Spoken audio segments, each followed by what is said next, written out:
Nos vamos a la redacción de La Nación. Melissa Reinhold está allí para hablar de economía. Dos temas fundamentales. Primero, la intervención del Banco Central en los dólares financieros y luego la reunión con el campo. Mañana la mesa de enlace que reclama un dólar más competitivo, baja de impuestos, retenciones. Hola Melissa, buen día. Buen día, Hugo. ¿Cómo estás? Muy bien, ahí están planteados los temas. Arrancá por el que gustes. Mira, es interesante lo que decías ayer del tema de las intervenciones financieras, porque, viste, desde que arrancó el año vemos que el dólar dentro de todo está bastante planchado, viste, ya no es noticia, no se está hablando de cuánto está subiendo el Blue, el MEP, el contado con liquidación. Sin embargo, los analistas económicos venían advirtiendo de que había una actividad un poco inusual en el mercado de los bonos. ¿Por qué? Porque todo lo que es el MEP y el contado con liquidación, para poder hacerte de esos dólares, es una operación con bonos. Y decían, hay mucha operación con bonos, probablemente esté el Banco Central interviniendo. Y ayer se conoció una cifra oficial que compartió el Banco Central de que se habrían gastado 1.600 millones desde julio del año pasado, cuando el gobierno anunció que iba a empezar a intervenir en los dólares financieros para contener un poco la brecha cambiaria, de los cuales de esos 1.600 millones, 630 más o menos, se gastaron en lo que va de enero. Así que fíjate la cantidad de dólares que se están inyectando. Sí. Te consulto, a ver, tema importante. Vos hablabas sobre la estabilidad o, digamos, este dólar financieros planchados. Entonces, ¿esta noticia del Banco Central a uno le tendría que llamar la atención o va en línea con lo que busca el gobierno de esta estabilización en el precio de los dólares? En realidad, la estabilización del precio de los dólares es porque el gobierno está metiendo acá dinero todos los días para que se mantenga esta dinámica. ¿Por qué? Se supone que es una época donde hay mucha demanda de dólares por ejemplo, argentinos que viajan al exterior y quieren pagar con dólar MEP, por ejemplo, para no tener que pagar el dólar tarjeta. Además, se piensa hablar de que hay un dólar artificialmente barato. Recordemos de que llegamos a ver un dólar a 1.300 en 2023 y estamos en 2025 y lo estamos viendo casi los mismos valores, 1.100 al MEP.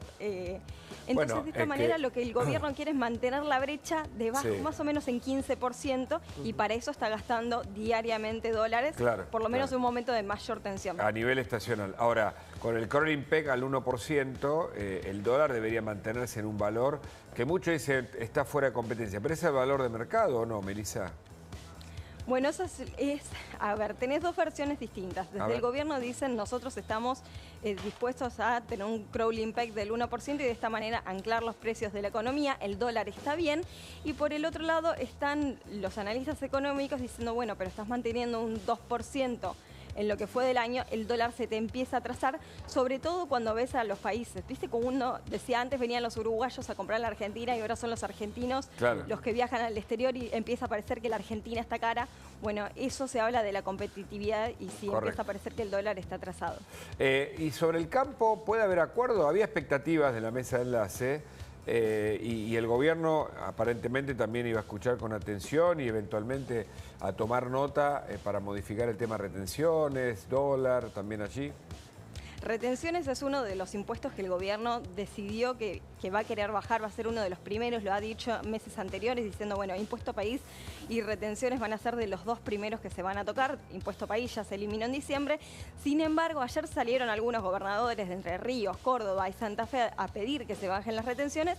Y anoche tuvimos un tuit de Luis Caputo, el ministro de Economía, diciendo, muchachos, no me presionen, nosotros vinimos a bajar los impuestos, pero no lo podemos hacer si no tenemos primero un colchoncito de pesos que sería el superávit fiscal.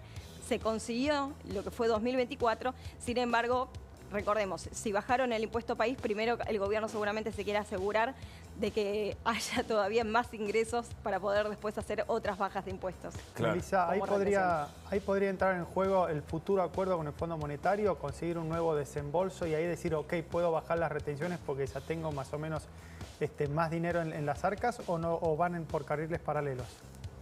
En realidad mucho se habla del acuerdo con el Fondo Monetario Internacional, que va a ocurrir también esta semana, va a venir una delegación a la Argentina, sobre todo por el tema del cepo cambiario, que es otra de las promesas de 2025.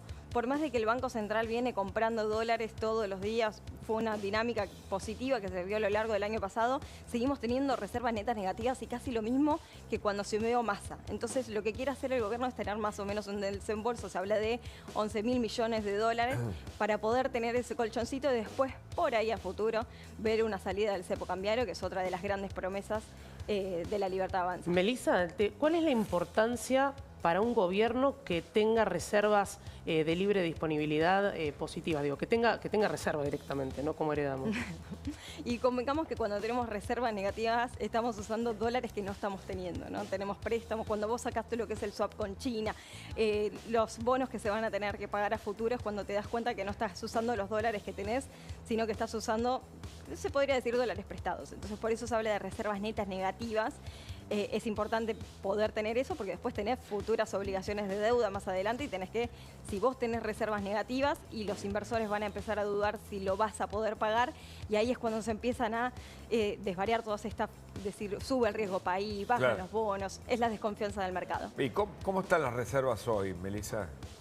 Bajaron bastante, pero sobre todo se dio un cálculo primero que hubo un pago de bonos muy importante y después empezaron a contar los BOP reales. Antes, hasta hace un par de meses no se contaba porque todavía estaba lejos el horizonte de pagos y hoy en día se empieza a contar eso como reserva neta negativa porque dentro de poquito van a tener que pagar y más o menos hablaba en 6.000 millones netas negativas. Pero bueno, depende mucho las consultoras porque no es un dato que publica el Banco Central, sino que son estimaciones y dependiendo cómo se estima, varían los datos. Claro, claro. Meli, perdón, ¿afecta, Meli, el hecho de tantos turistas saliendo a hacer compras en el exterior a esta balanza de dólares en el país o el gobierno no le presta atención al dato de cuánta gente viajó a la región justamente a gastar dólares?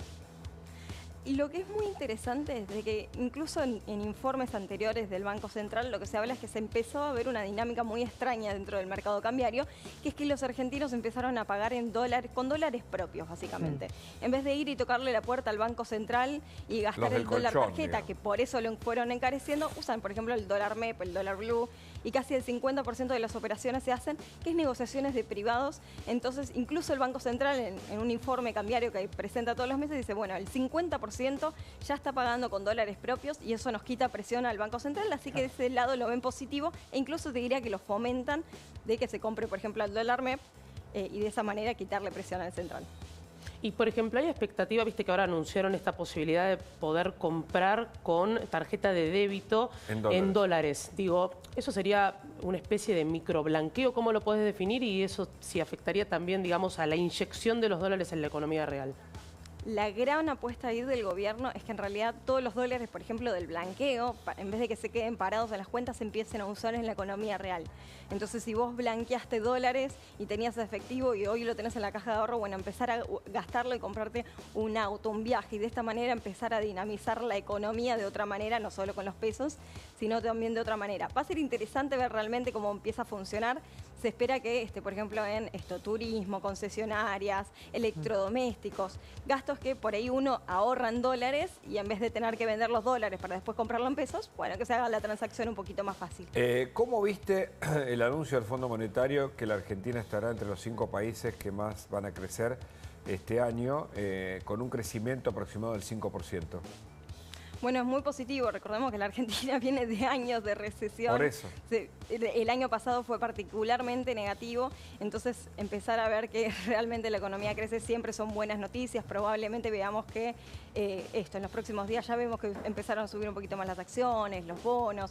Todas estas son noticias positivas para el mercado, para los inversores y por supuesto para todos los argentinos.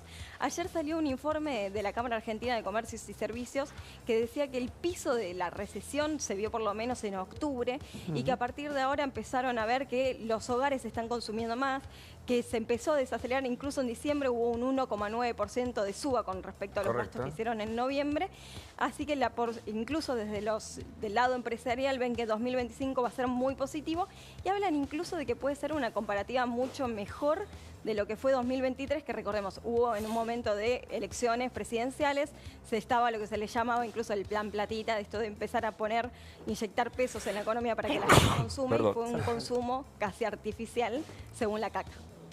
Melissa, clarísimo, como siempre. Muchísimas gracias por tu informe. Muchísimas gracias a ustedes. Ya veo Viviana Valle, es un equipazo que está preparándose para la continuidad informativa aquí en La Nación Más. Quédate, dale.